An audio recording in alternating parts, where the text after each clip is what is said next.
Okay. Mr. Button. There's two you have to press. We good? Yes. Okay.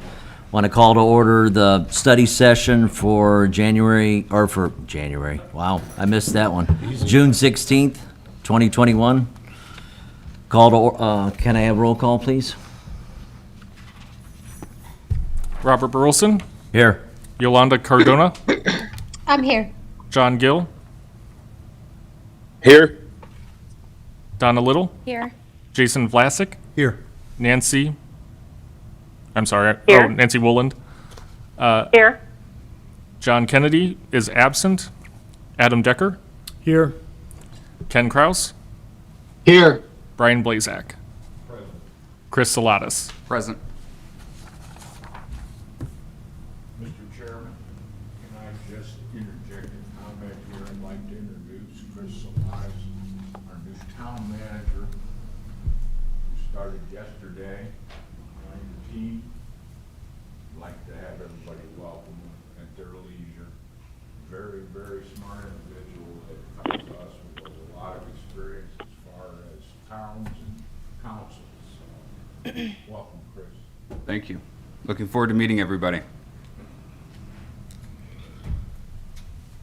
Okay, Bob. Yep. First on the list is St. John Commons.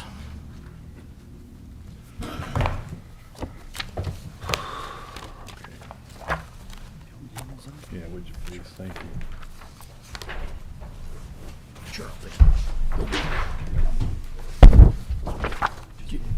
Do you have enough?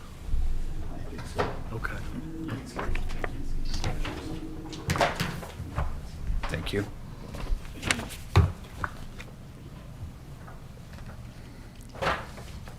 Thank you.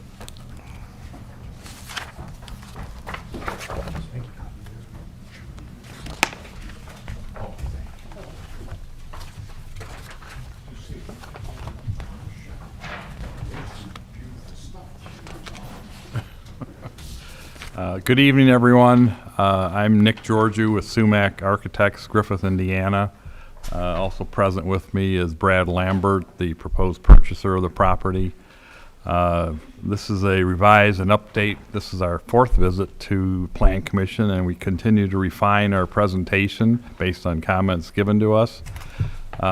This last iteration required us to take a little, I have to kick the engineer in the shins because we have some engineering items that kicked in, which made us refine and adjust our plan, let alone take the comments in from our last session also. If you can actually open up the master plan, which I think is the second sheet, or whoever's, and that will basically, I'll give you the overview of the highlights of the changes. Well, we took a serious look at detention, or at least the concept version of detention, and whether we allocated enough space, and then looked at literally where the detention outfall would be. And on the, I guess if I went to the other plan that shows the topography, the detention is located where the creek or the low spot runs through the property, and it literally does a right turn on the north end of the electrical easement, and then this outfalls to the far east end of the property. So we looked at the area requirement of what for the developed area that we had proposed, and put a little more realistic size on the detention to address it. In fact, part of our discussion, it's actually noted on the master plan on the south end of the detention, because of the grading and the direction of the drainage. Eventually in the engineering, we'd have to create a landscape or detention berm in order to route and hold the water, and then eventually route it towards the east through whatever storm sewer or whatever venue that would go to. So looking at the detention aspect, and then we looked at how it impacted the overall development. And it did take up additional space from our previous presentations. The other comments that we looked at were the density of the townhome component, and in the previous issue there were 35 units. As you can see, we've lopped almost a third of that off, although we've put in a mix of units at this point. The largest townhome grouping we had was 6 before, but now we've mixed it with duplexes and triplexes and some townhome components. But we're down to 24 units. We are still showing a full 30-foot roadway circulating through that residential component. There was a request or comment from this commission about continuity, so obviously we've always connected to the residential to the north, but now we continue that. But now that we've realigned with how the pond was and what the clearances are, we actually were able to, we decided to have the entire residential component connect directly all the way through, but we were able to actually jog the road. I think it adds a little positive aesthetic to it and the way it's aligned now, but we are connected to the residential to the north, which we always were. And then we have the circulating with sort of the green space in the middle of the island, so to speak, in front of the townhomes and duplexes. Because of the direction to run the connection through the middle as opposed to on the north end, we looked at how that affected, and we have actually reduced the live-work units because we've now split that with the entrance roadway going between them. I guess if I jump back to, the main access to this, which is off of Calumet, we've always had a landscape boulevard entry. The intent was to put a landscape buffer in, make a transition into the live-work component, and then subsequently even another transition into the residential component. So the roadway as it comes through now, which divides the condo units. The other thing we did, and again, in a more realistic, is on the townhome or on the condo units or the live-work components. There are comments where, you really should have space for parking in a driveway. So in our previous iteration, you were driving, pulling right, and had a nominal landscape buffer between the entry side and the back road or the road entry. Again, this is such a large piece that it's actually a 20-foot green space, and the intent is that you actually would create driveway space. Cars could be parked at the back of the unit and off the road, because we also wrestled with how you provide guest parking potentially too. So we added the 20-foot space at the back, the entrance of the residential condo units. That the footprint is actually, again, at this level, but the footprint actually is smaller on the live-work unit. I think we took about 10 feet off the overall depth. It is reflected in the plans that we have herein. We did shrunk the live-work footprint to reflect what was presented in the master plan. The retail, we're still around the 13.5, all this shows 12.7. Obviously when we get into the serious parking zoning criteria, et cetera, we look at how we can pin the exact square footage down, but we're still in that about 13,000 square foot, 2 buildings. And we do have the connection to the north to a future commercial area. We stayed out of the, we always have had the south end of the retail and the south end of the live work with a road or a drive inside or in the 180-foot easement, which in talking with Doug at DBG, plus the way we did the berm, we feel that's still doable. We do know there's AT&T, there's multiple actually fiber easements on the property. In addition to, I think there's actually 4 easements in addition to the 180-foot electrical easement being the major one, the 50-foot pipeline at the south, which overlaps the 180 by 40 feet. There's an AT&T fiber optic easement that looks like it starts about, it's not in this document, but I'm just giving you what drove some of our decisions. It starts about 20, 30 feet south of the north side of the 180-foot. And then there's another fiber optic easement that runs almost down the middle of this property. The last thing we looked at, 2 more things. Brad and had talked with Jack Slager at Schilling, and when we now looked at the big picture of where their proposed bike paths were, it turns out they're providing a bike path on the east end of their development immediately to the south of us.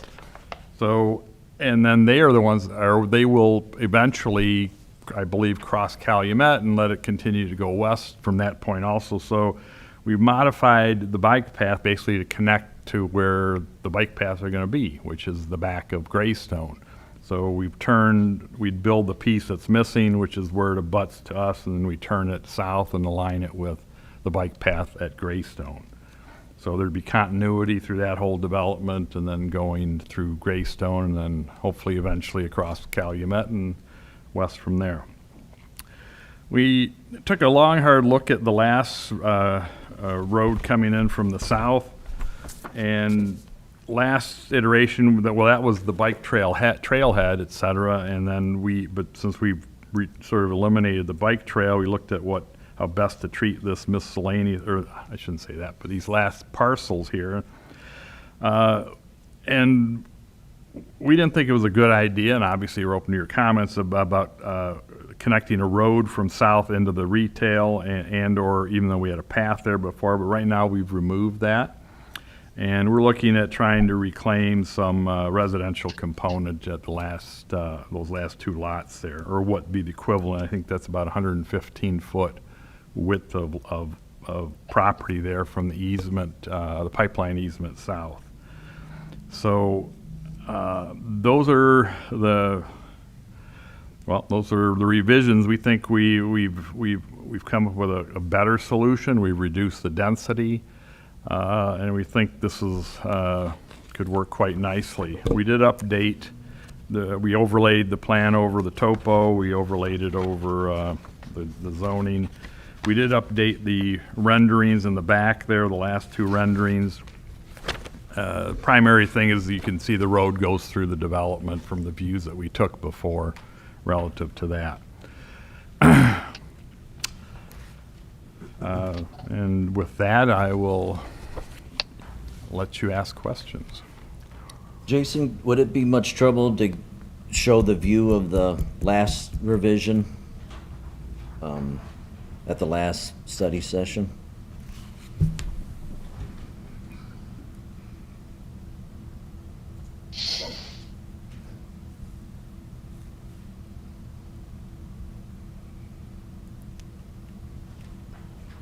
Just wanted to make a couple of quick comments as well.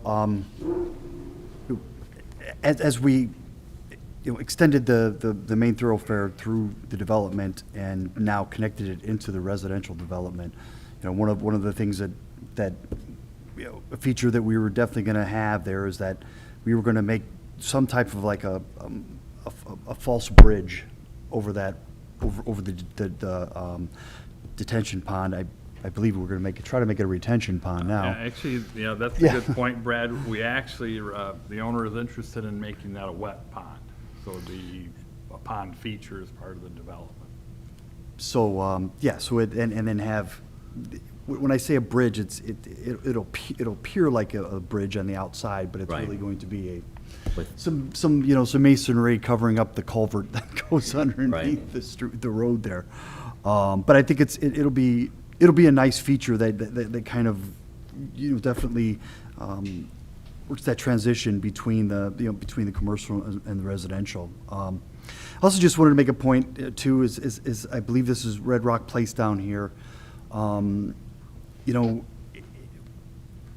There was some discussion with homeowners at the end of that driveway, kind of asking them about how they would feel about this the development and stuff, and they were positive about the development, not so positive about cars being able to come down their street and into our development, but mentioned to them about putting a cul-de-sac on there, and they were all about that. Just loved the idea about the cul-de-sac and having something that ended there and ended the street right there, and gave it a more finished look, and then have a couple more residential units at the end of their street. And then they knew like that was it. That was going to be the end of it. There wasn't going to be a whole bunch of other houses going further to the north there, and making that, let's call it, an alternative to Calumet, and people being able to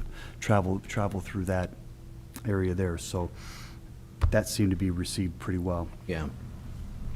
And that's probably a natural reaction for the people that live directly on the end of that street. You know, everybody wants to live on a cul-de-sac. You know, but then for access for people farther south in the Greystone area, they don't have access to the commercial property unless they go out on Calumet Avenue, and that might be a negative thing. I like the last view with all the bike paths, and it just seems like, you know, there's no continuity between Greystone and your development if people want to, you know, ride a bike or walk over to the retail, or just seem like we've lost that. There's a So I'm not sure if that's an issue. It's kind of an issue for me. I don't know about how the other board members feel, but Well, we discussed actually that when we were reworking that. There's a potential where and again, that's potential, you know, is where you come in from the east, and even if you allowed to turn into Greystone, you could tee this off and literally in a short connection, at least establish a interconnection to the rest of the development, which could work also. you could work it, or it could be worked. No, it could be worked. It could be Well, worked. I mean, for us, it's like, you know, do I want to run it behind a residential unit, or what, you know, or do you run it along, because we have roadway, as I mentioned, encroaching into the electrical easement, you could run it parallel along there and then tie it in where you come into the roadways by the live, work, or the resident, or the commercial piece. Just seems like it'd be kind of a shame to lose a gazebo and a trailhead with a bathroom. Well, Or- the other aspect that we still have, and again, Brad jumps in, even though I think we've connected it to the overall bike path, which I think is the best thing to do, we definitely could look at what we provide in that east end of the strip, because we basically have a linear park at the south end of because we Right. really can't develop on it. So there could be a rest stop or a gazebo at where you turn to go south to Greystone. I'd rather see a park in that whole area instead of duplexes.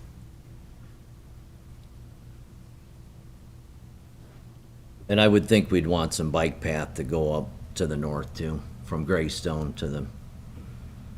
so they don't have to go out on Calumet Avenue or go back up through whatever that subdivision's northeast of yours. At least maybe one, maybe we don't need both of them. You know, the one east of the detention pond, maybe we don't need that, or maybe put one there, or put one where the arrow is.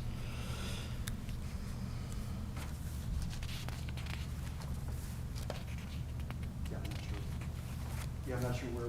Well, no, That was part of the no, reason that I- we didn't actually put it I was just in here. sketching this they don't see this, Yeah. but I mean, that's Was something that that- was, you're open to, we could look at that. I think we're open to trying to connect Yeah. it to the development. Yes, instead for of- sure, that, like- without issue. We thought, you know what, we would draw it connecting to the existing path going through Greystone here, and then, you know, just take comments from the board members about what you would like to see. And because we ended that Red Rock Place with the cul-de-sac now, you know, that was another thing where we were trying to, you know, at least maybe have less of an opportunity for remonstrators to come out and say, well, you know, bring up issues of what they're gonna say. Well, no, if it's connected here, this is the problem, that's the problem, and, you know, I mean, maybe we still have connectivity going through there in the form of a bike path or something, but as opposed to being something that an actual vehicle thoroughfare would come through there. I mean, we don't have any problem with putting bike path all through this thing. Right. As much as we want to do. We were just trying to, you know, minimize any possibility from homeowners where they were saying, well, I don't want that connected to my street, or I don't want that I don't want that going behind my backyard, and Yeah, and you're always gonna have that, some in favor, some not. It's, you know, Well, There Right. was a comment in our overall review meeting with fire, police, et cetera, about a path that was not car vehicle friendly, but a police car or a fire truck could go, and that was on the original sort of a narrower connection from the cul-de-sac north as a secondary public safety access. And how they feel not having that there. They haven't seen this. Haven't seen this yet, okay. Yeah. But I mean, we'd Yeah. have that discussion with them, obviously.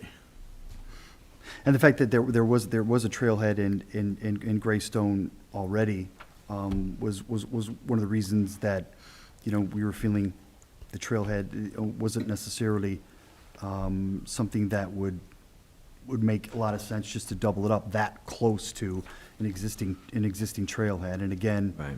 you know, you're welcoming people to come down that street and park there, and the complaints we would have. But, you know, the duplex units, putting those in there, that was kind of our way of hoping to make up for some of the residential that we've lost from the original layout of the residential component of this. You know, and the fact that, you know, of course, as we put the thoroughfare through the development now, we lost 2 units on both of Live Work, so we just looked at the possibility of being able to pick up that residential capacity at the end of that street. Sound like what I heard from the other board members, but correct me if I'm wrong, bike path on the long linear piece of property and have a gazebo there? Would that be all right, or were you still looking more for the cul-de-sac area?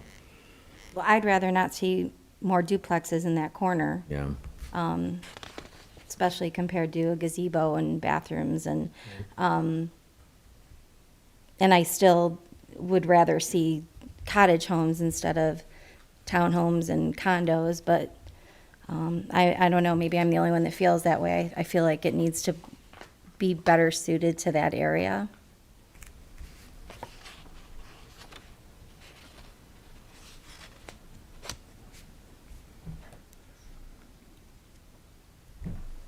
anyone online that want to make a comment?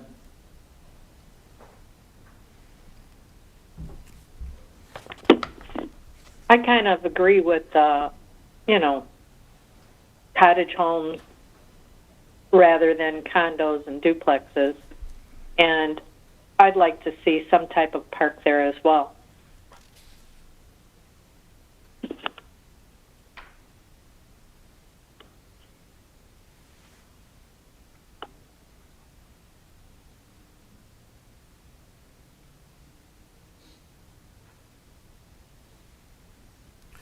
Okay.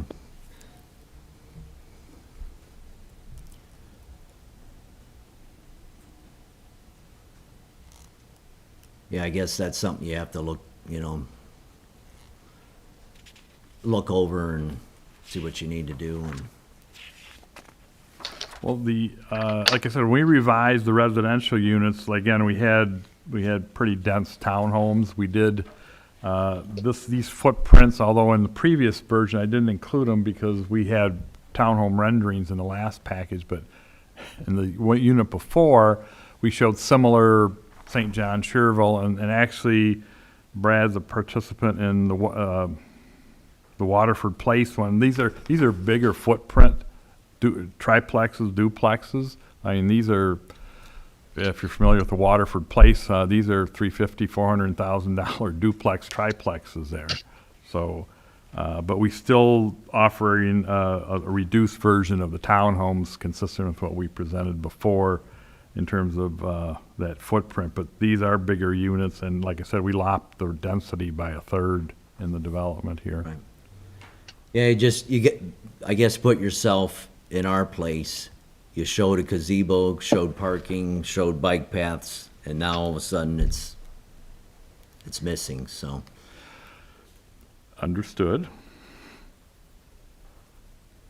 Yeah, we thought also too, is about the, I don't know about the restrooms at that trailhead, how the board felt about that, Parks and Recreation felt about that. I mean, sometimes it's, hey, that's fine. Other times people are like, yeah, it's a problem. Right. Maintenance-wise and what have you. So that's was one of the things that we considered there. But as far, Yeah, as the- and it might not be the place, at the end of a cul-de-sac, it's kind of by itself. There potentially could be issues. yeah. But as far as the residential units, we took the duplexes and the triplex, and one is actually a fourplex, but that would be of the same type of unit as the triplexes and the duplexes that are up against the existing, residential to the north and to the east. So the townhomes themselves are, not up against any existing residential that's surrounding in the area. So we were, tried to be intentional in isolating those. And we continue to show what we would consider a considerable landscape berm. Right. On the perimeter of the two adjacent residential subdivisions. Yeah, and I actually ran down Red Rock Place off 101st, just, on my way back to today, and it's really a pretty short jaunt getting, in there off 101st. There's really not much in the way of the houses that are there. The one's on the corner, and then you really have only 3 houses that are Right. facing the street, so. My problem is if you take the pulse of the community and what the residents of St. John want, is they don't want to see duplexes and triplexes and townhomes and condos. So we are responsible to our residents, and that's why every time you've come before, I've said I don't like this design because of the feedback I get from residents. I understand. We've heard your comment.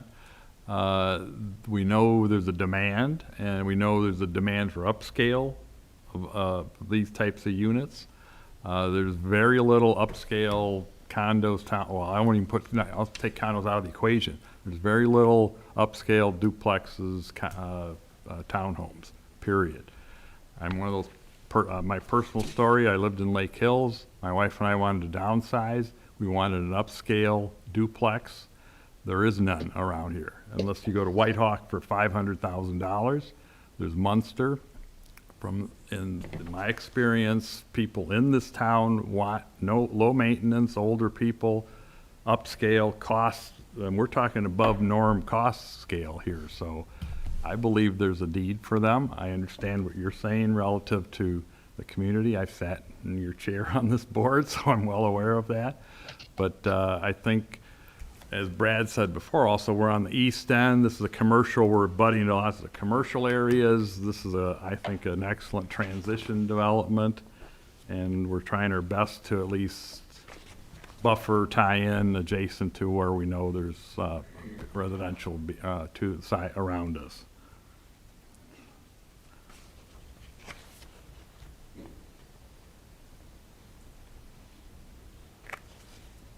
I want to switch, I have one more comment. I want to switch gears a little bit. The condo above the units, the commercial units, what, I think I asked you what material you were going to put on the Masonry? face? Masonry? No, All of it? That's still in there, yes. Okay. No, yes, it is. It's in the packet. It's, there's live work enlarged elevation. It is all masonry. Okay.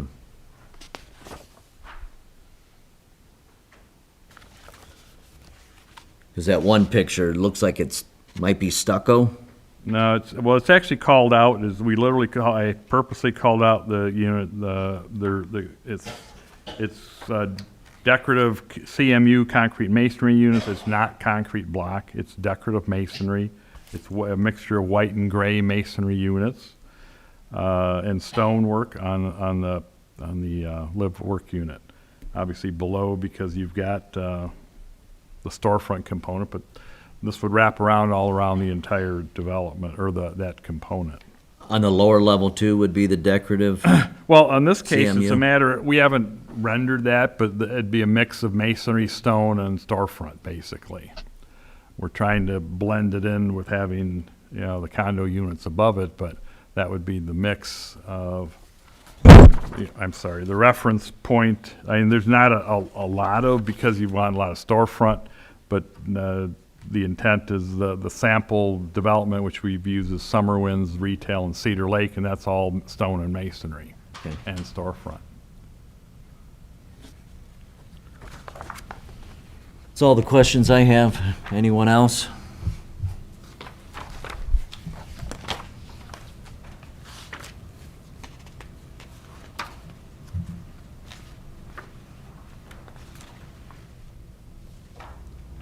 So you're gonna be back on the 7th? We're going to have a discussion of how, if we move forward to actually make a submittal, and then I assume that would also entail some more evolution of the plan for study session review. Okay. But I believe, hopefully, we're going to go forward to with at least the next level. Okay. So, study session, you'll be back. Well, depends on what we had pulled together, and if it's I would anticipate that if the owner's gonna want to go forward, at least with the PUD application, is that we'd want to keep refining this to you so that when we get Okay. get to that point, you're So to gonna get to pretty that much happy see- median, yes, okay. Yes.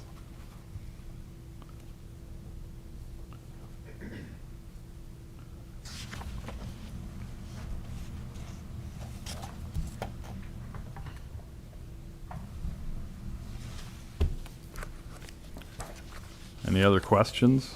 No, I don't. Anybody else? Okay. Thank you. Yep, thank you.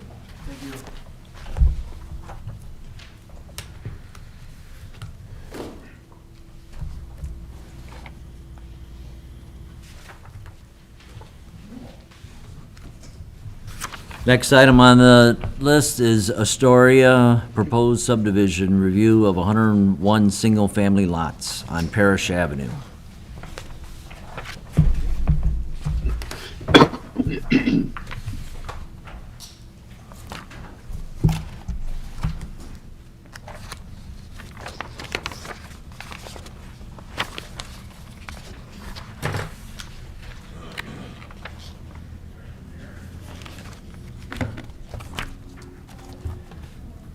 Good evening. My name is Michael with Diamond Peak Homes. This is our third time here at the study session presenting our Astoria development located off of Parish, north of 231 and south of 101st.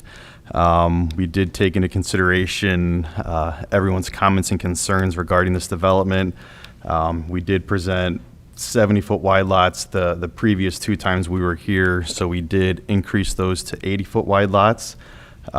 We did lose 4 lots in the process. However, we still were able to connect it as needed. We did not lose any amenities. We still have the bike path to the south, a playground, boulevard entrance, the sidewalk along Parish Avenue, the 8-foot wide sidewalk.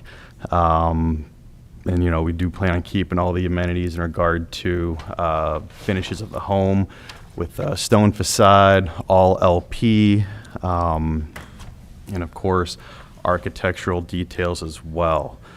So the first page there, you can see the overall layout with the home site count. Page 2 is just a colored rendering. It does show that bike path to the south that will meander along that southern border, so it's not just a straight shot there, along with the playground just north of the other subdivision there. The third page does show the landscape layouts. We do plan on berming up between lots 1 through 3, providing, you know, mulch beds, trees, shrubs, bushes of that nature. Of course, the boulevard entrance will have a nice masonry sign, which is still being devised, along with, you know, some berming and shrubs there as well. We did shift that boulevard entrance a little further south to avoid that pipeline easement, thus allowing us a little more wiggle room for a nicer entrance.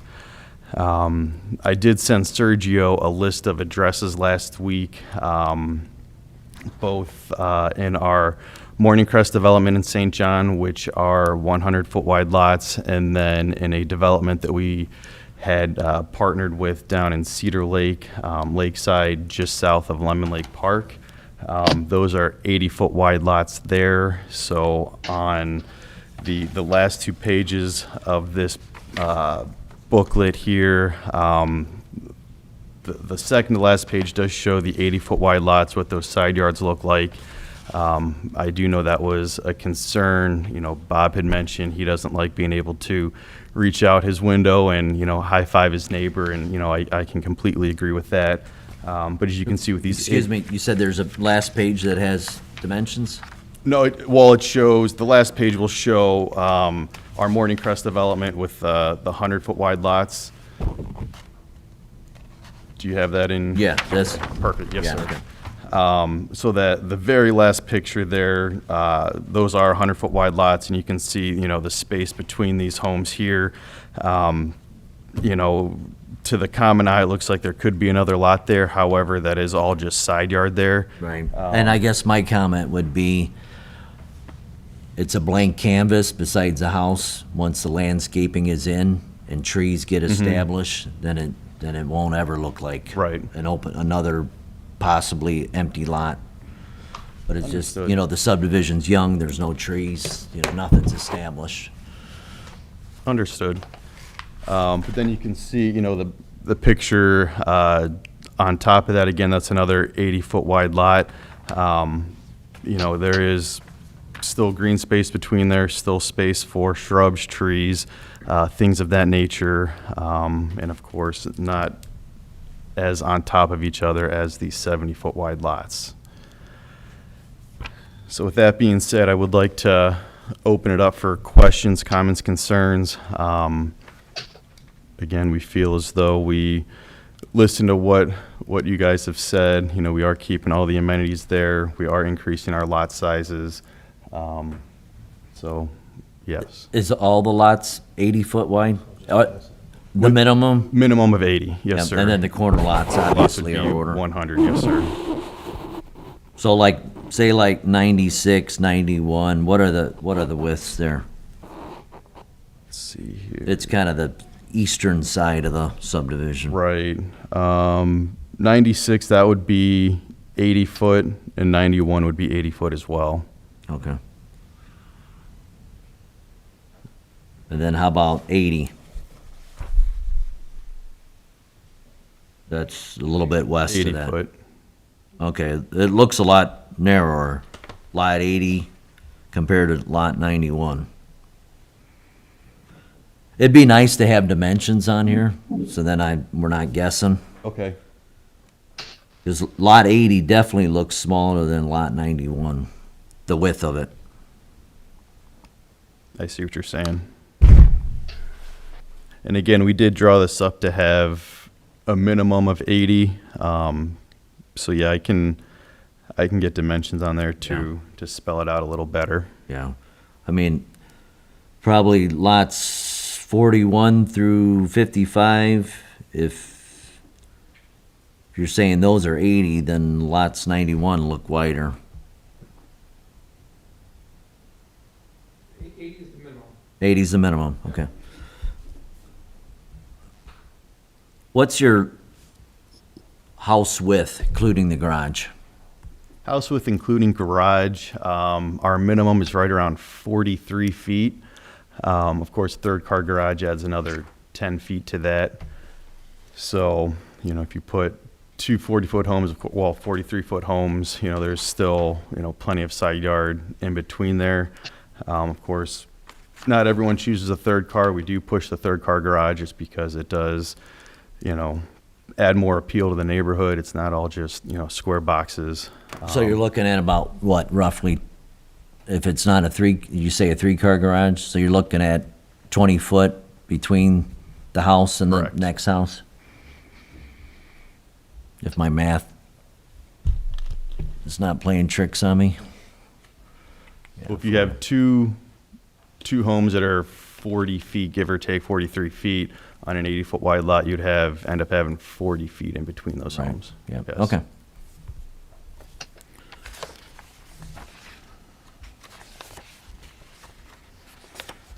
Any comments? Anybody have any questions?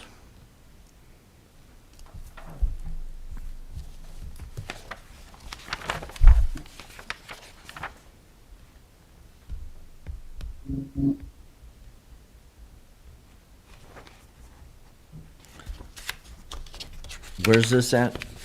Is this in Cedar Lake? No, which page are you looking at? This one? Yes, sir. Yep, just south of Lemon Lake. So, okay.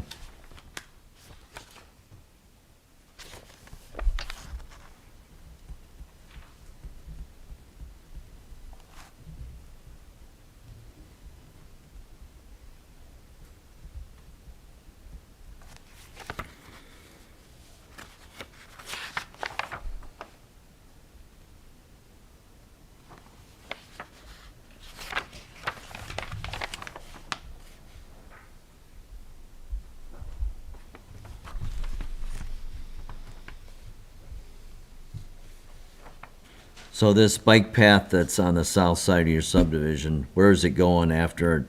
Is there anything to the east of this? So that to it the would tie east, there in? is not currently a trail there, or a bike path, I should say. However, we are proposing that and planning on doing that, and for future connectivity. I believe that's still being developed over there. I did drive by this past weekend. There was no trail there. Of Yeah, I'm course, not however. Yeah, I'm not sure if there's one proposed there or not. So I guess we can find out from the developer over there if there is a proposed one. Worst case scenario, we can put a quote unquote bike path roundabout, so it's not just kind of dying off into a field.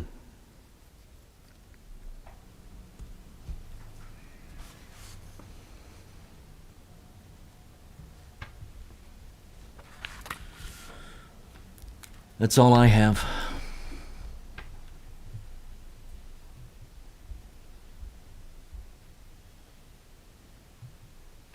Any questions? No.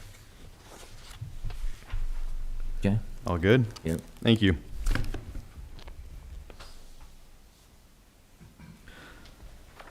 Next item on the agenda, Myers Addition, Unit 3, Block 4, final plat review.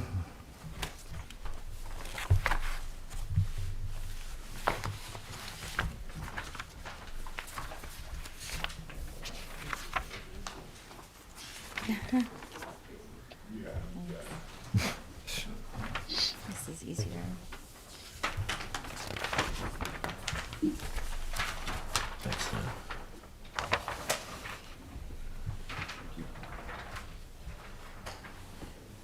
Thank you.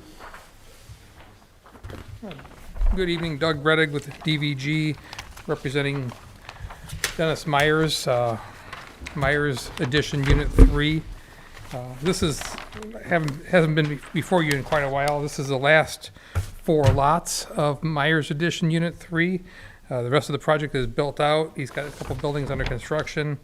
The holdup on this one was just that last little bit of street heading south on, at the very south end of Shell Drive.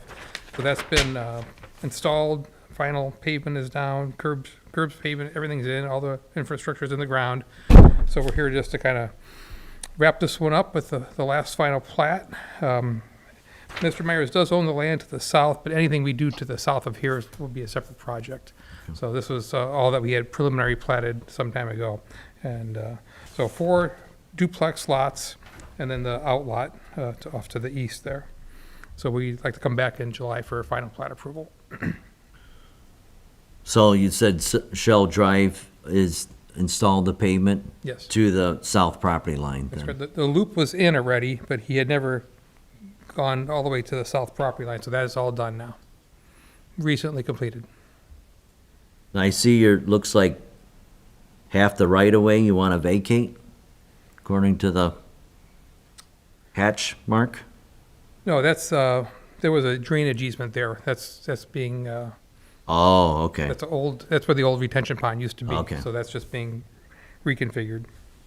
Okay. But the right-of-way was always proposed. It's a 50-foot right-of-way with a 30-foot street. Doug, this is Ken.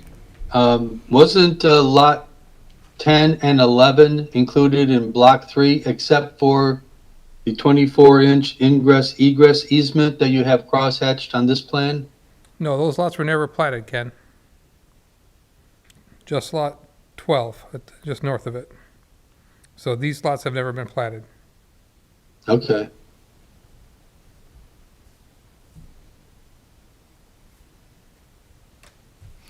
Okay, I don't have any more Pretty questions. straightforward. Yep. Anybody else from the board? Any questions? All right. We'll be back. Thank you. Okay. Next item on the list, Walden Clearing Phase 3, Final Plat Review. Good evening, Commission members. Ed Rechtenwall with Olthoff Homes. In 2 weeks, we'll be requesting final plat review for Phase 3 at Walden Clearing. This is the final phase in Walden Clearing. This was an R2 development approved back in 2018. There'll be 10 single-family lots with this last phase. We are actively developing it, and we will be working with Ken on any sureties that need to be provided to get the final plat squared away. With that, I'd be happy to answer any questions. There's no changes from the original primary.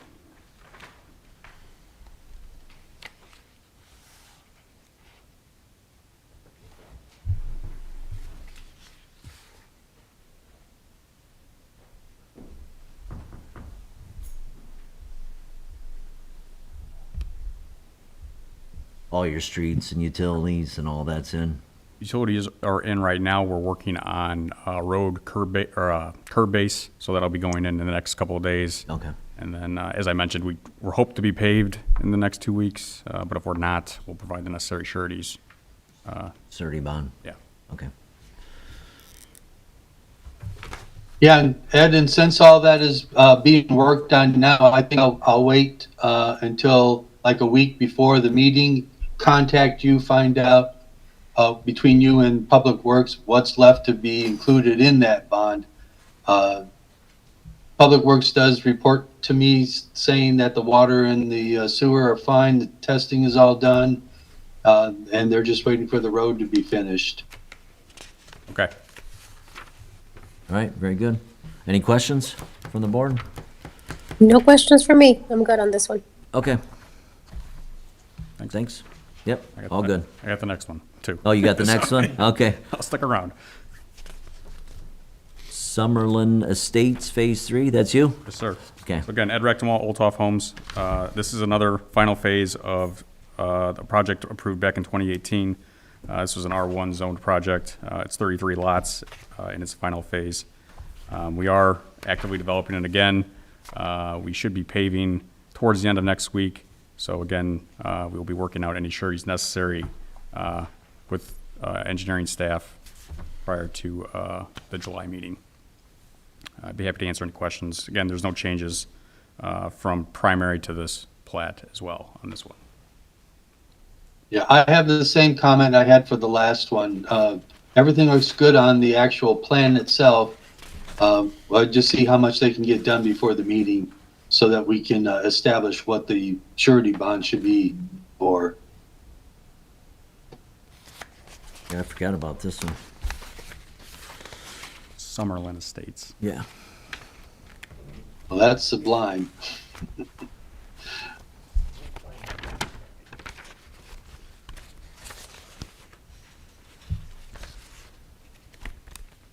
I have a copy of the plat if anybody needs to see it. I don't think. Yeah.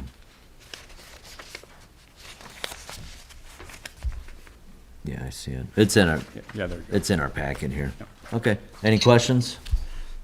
Straightforward, yep. Thank you. See you in a couple weeks. Next item on the list is the Preserve West primary plat review of 137 single-family lots and 5 outlots. Good evening, Jack Slager with Schilling Development, representing the Preserve.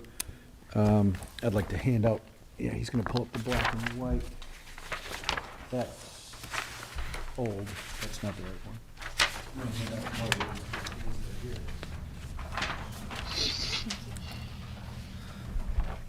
Thank you. Yeah, a little nicer than what we. Mine's pretty rough. Thank you. Thank you. Well, Yeah, good evening, Jack Slager with Schilling Development, and wanted to talk a little bit about the Preserve West. This is fairly recent. You recall, we went through the rezoning process towards the end of last year to create a PUD zoning for this property, and so we really hashed through the layout, the lot sizes, the covenants, and a lot of those things during the zoning process. I think that was finalized in October, but we spent a good part of last year looking over these plans. We ended up with a minimum 90-foot wide lots by 150-foot deep, and a good portion of 100-foot lots. So they all range from 90 to 100 or better, by 150-foot deep. All of the lots back up to some sort of green space, so no two lots back to back. We will be creating an 8-acre lake in the center of the property, which will be a wet detention area that will have lake frontage lots. So these are larger lots than the original preserve that had a mix of 80s, 90s, and 100s. This is just going to be 90s and 100s. Again, strong covenants. These will all be considered premium lots by preserve standards. We have different levels of covenants in the other section of preserve where we have standard lots, premium lots, and estate lots. These will all be premium lots which carry a higher covenant of 2,400, 2,600, and 2,800 square feet with a 3-car garage required. We also do heavy architectural control. We require a landscaping package with irrigation and 7 trees minimum per lot, including the parkway trees, and then 3 parkway trees, 2 trees in the front yard and 2 trees in the backyard. So overall, this site, we did a basic calculation. When it's done, when it's built out, there'll be over 1,000 trees planted on the site. I know that during our last public hearing, and so we are going to advertise, we would like to advertise for the public hearing for July 7th at your meeting in 3 weeks. So we'll once again be inviting all the neighbors, and one of the big issues last time was the existing tree clump right in the middle of the property. It's primarily farmland. There is about a 10-acre stand of trees at the north end.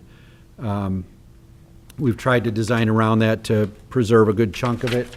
And then several of the lots obviously will be wooded too, so our hope would be that due to those being oversized 100 by 150-foot lots, that the homeowners would be able to save some of the trees on those lots also, in addition to the thousands of trees that are going to be planted on the other lots. We are also looking to expand the bike path system. You can see a few little lines on here that show the asphalt path.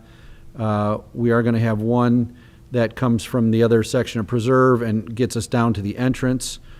We'll also have another one looping around the lake and kind of looping around the backside of the subdivision. So those 2 bike paths will be completed. Those are 10-foot wide asphalt paths, similar to the other section of preserve. And then the other item that I wanted to kind of focus on was the entrance. So we've got a double entrance on 101st. We did move it over slightly from the previous version to give us a little more separation between our entrance and the entrance into Saddle Creek. That allows both of us to have left turn lanes on 101st. That keeps traffic moving. And we also would create, at that point, a crosswalk. We worked with our traffic engineer to figure out where's the best place to have this bike path actually cross 101st to where preserve bike path system can kind of tie in with Saddle Creek. And so if we construct a crosswalk at our entrance, you kind of see a little dark line there right where he's got the arrow. Kind of gives you the ability to, if there was heavy traffic on 101st, you kind of have the ability to get out into the middle of the road and stop. You're in a crosshatched area and you can go the rest of the way. And then one of the features there also that, and this was actually Paul Panzik's idea when we were going through the PUD ordinance, and we've talked about sidewalks, your requirement of curb and sidewalk on 101st. So we are going to curb the entire north side of 101st. but instead of putting a sidewalk behind what would be lots 453, 454, 455, 456, instead of constructing that piece of sidewalk, we are going to construct the sidewalk on the other side of 101st, and it will connect from the entrance to Saddle Creek all the way east to the crosswalk, and it's almost the exact same distance, about 400 feet of sidewalk that will be constructed on the other side. So that gives your connectivity that John's always looking for, and it allows essentially people from Greystone can get through Saddle Creek, can get through Preserve, and nice connectivity throughout. One of the things I meant to mention earlier too is obviously we'll be constructing a bridge across Bull Run Ditch at Waterleaf Drive right there where the road ends now. The lift station is right there, and so we've got a substantial investment in getting that bridge to get across Bull Run Ditch, and that'll ultimately, this will be the third entrance now into Preserve, and then connectivity between both east and west of the creek. That's kind of it in a nutshell. Really, because of the PUD zoning, the lot layout is almost identical to what we had as we went through the zoning process. There really weren't any issues there. I just wanted to talk about some of the details as we head to the public hearing in a couple of weeks. And then if anybody's got any specific questions, I'll attempt to answer them. Hey, Jack, when can I expect to see the engineering plans and calculations and such? We're working on those, Ken. Hoping to submit them within about a week. That'll be submitted within the week. Yeah, sorry, I didn't know if you heard Doug's sitting here behind me from DVG. They are working on them right now, and they hope to have them within a week. Is that enough time, Ken? So that'd give you, I what, don't roughly know a week? until I see them. Doug usually does pretty good work, though. Okay. Don't have to beat them up too much, huh? Usually not. Okay.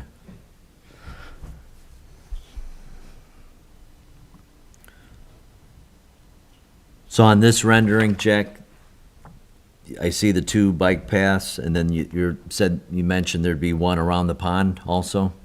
That's it. Just on the west side. On the of west pond. side, Yeah, okay. we're not going to go completely around, but at least it connects the two kind of that cul-de-sac up along. Yeah, so essentially, if you want to walk in the neighborhood, you can do kind of a circuit around things. Okay.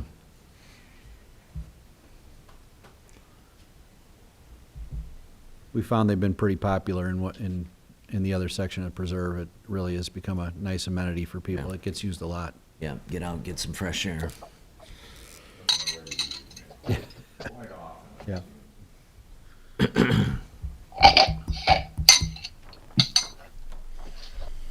Okay, any questions from the board?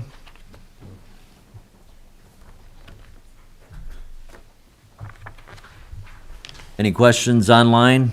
Nancy? Nope, I'm good, Okay. thank you. I'm good on this one too, Bob. Okay, I'm good. okay. Thank you. I've got the next one also. I don't know if you want to announce it Yep. for me. Next item on the list, Greystone Unit 1, Block 6, final plat review. All right, this is, again, it's Jack Slager from Schilling Development representing CWS Holdings, the developer of Greystone. Unit 1, Block 6, we've talked about this over the last couple of months. This involved a little bit of annexation, a little bit of rezoning. And so this is the final phase of single-family lots on the east side of Greystone, on the east side of Calumet, way down in the southeast corner. So this is the last 21 single-family lots, 8 acres. It includes an expansion of the existing detention pond. And, yeah, again, just some strong covenants, heavy architectural control. The infrastructure was completed this week. All the sewer and water is in place. They'll begin working on the roads next week, and should be done in the next 2 to 3 weeks. So hopefully by the time we come in here on July 7th, we'll be substantially complete. Okay.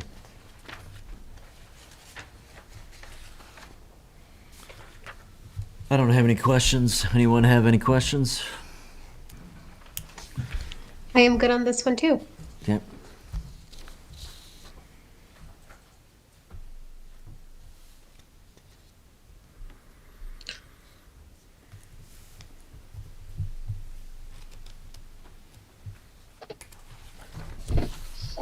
Next item on the list, Greystone Unit 3, Block 1, final plat review. Thank you. Jack Slager again, representing Schilling Development in Greystone. This will be the final plat of the first section of single-family lots on the west side of Calumet. This is the former Sigma Farm.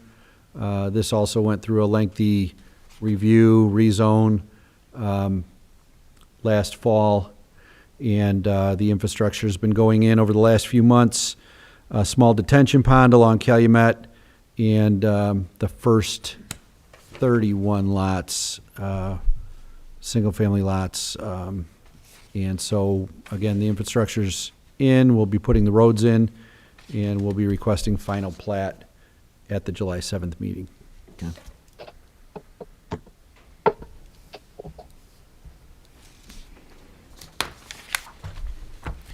Okay, any questions?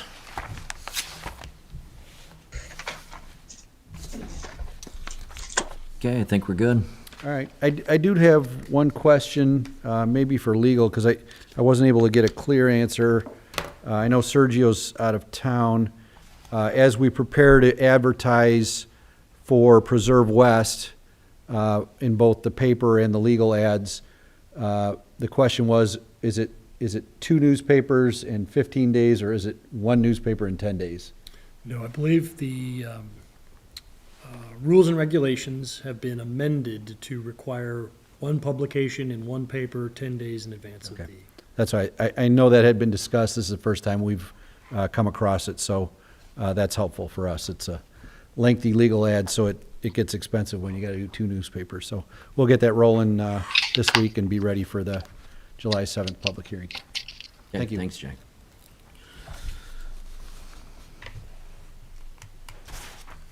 Next item on the list, Parish Woods primary plat review of 27 single-family lots. Are they here tonight?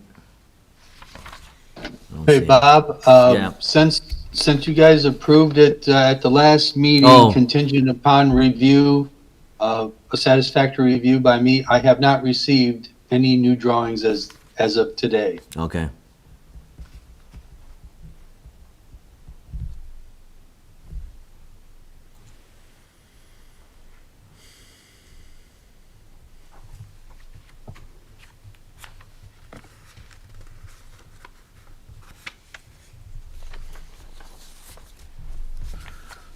All right. Next item on the list, St. John Industrial Park, Lot 3. They here? You got anything? I don't know, is Jack Slager still in the audience? Yes. He might remember more about this than I do. About 7 years ago, for the Marion Trail Prayer Trail, they had to go through the Army Corps of Engineer to get a permit, even though the berm that they built the trail on was existing. And what the Army Corps, I think at that time deemed Schilling's to take out a whole bunch of fill that was in the flood zone. And they had to partner with the town of St. John, because we have the adjacent property to the north of them. And we would have to remove property remove fill off of our property also. So now they're to the point where they've completed their part. The town has not completed our part yet. We do have a bid from a contractor to remove some of the fill that's in the flood zone. Some of it can just be moved closer to US 41 outside the flood zone, but I don't know that all of it will fit up there, so they might have to haul some of it off-site. So we're looking at like 100,000 cubic yards of removal on the town's part. So that part's not done yet. But what they're coming in for is to have the LOMR signed. That's a letter of map revision for the work that they've already done. And in the past, it's usually the town manager that signs that. I know we have Chris is brand new to this and probably doesn't know what's going on this, so maybe it should be a town councilman. But somebody needs to sign the LOMR to appease the Army Corps of Engineers, showing the satisfactory completion of the removal of fill on the Schillings property. And Jack, if you're out there, if you can lend your comments to this and tell them if I'm correct in all this, but that's the way I think it's supposed to be. Sure. Yeah, I'm still here. And Ken jumped ahead a little bit to item K. I know, I don't think you were going to do anything on item J. It didn't seem like. Oh, did I? I'm sorry. Did I skip one? That's all right. Yeah, okay. We're with Okay, you. Tell you I the truth, was I thought very you were on, confused. Thank I thought you were on Jay, so I was. No, he jumped ahead to He J, jumps, but Sorry about that. so I don't know if you want to close J first, but I don't think anybody's here to talk about J, so. Yeah, so no discussion on Jay.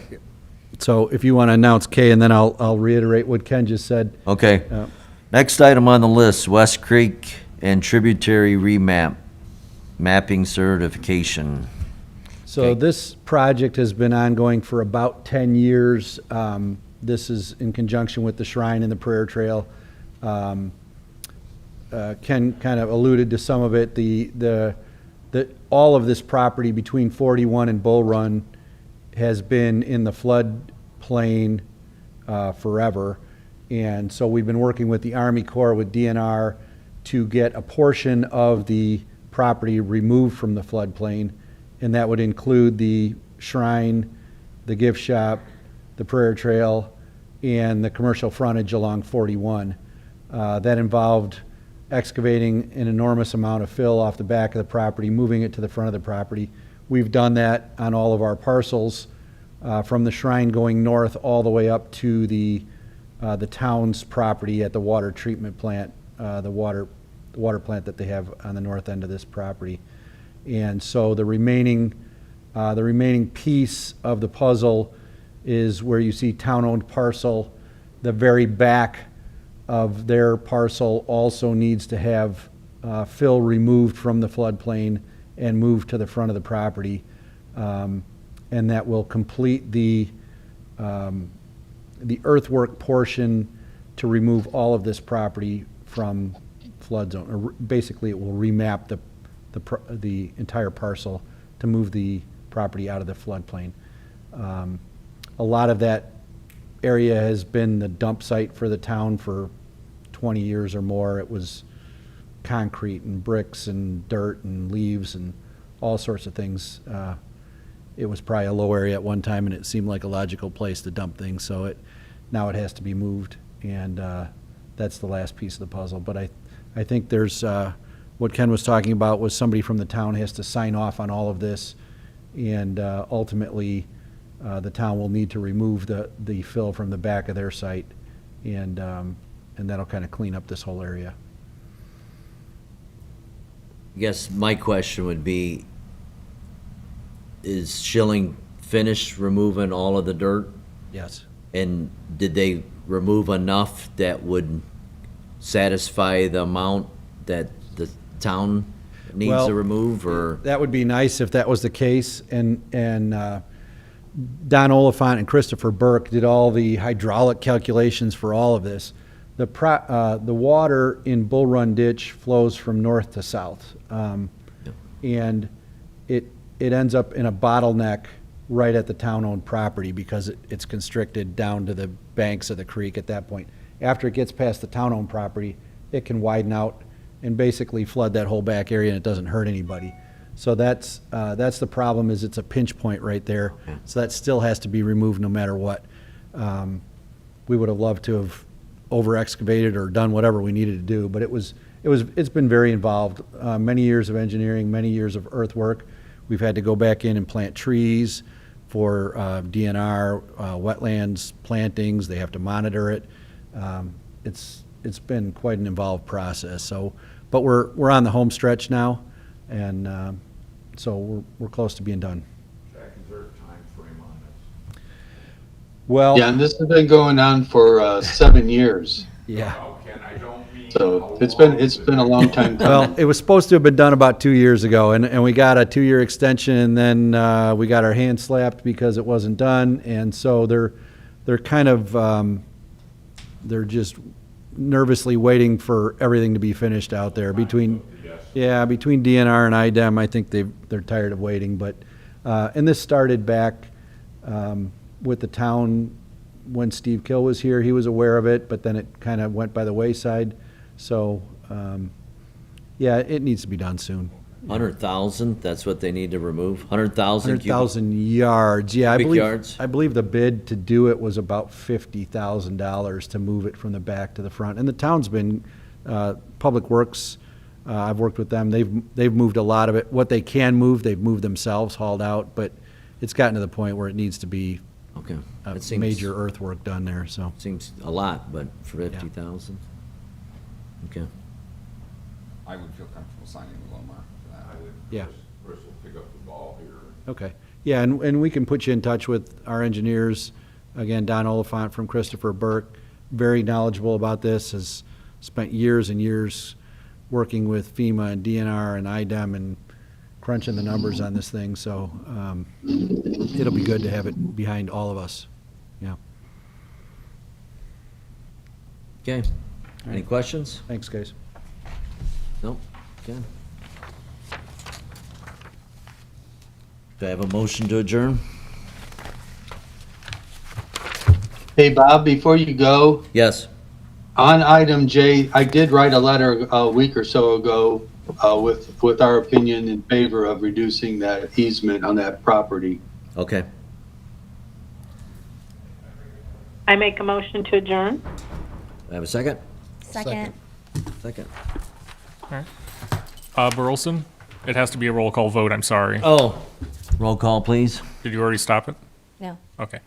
Bob Burleson, Yes. Yolanda Cardona, Yes. John Gill, Yes. Donna Little, Yes. Jason Vlasic, Yes. Nancy Woolen, Yes.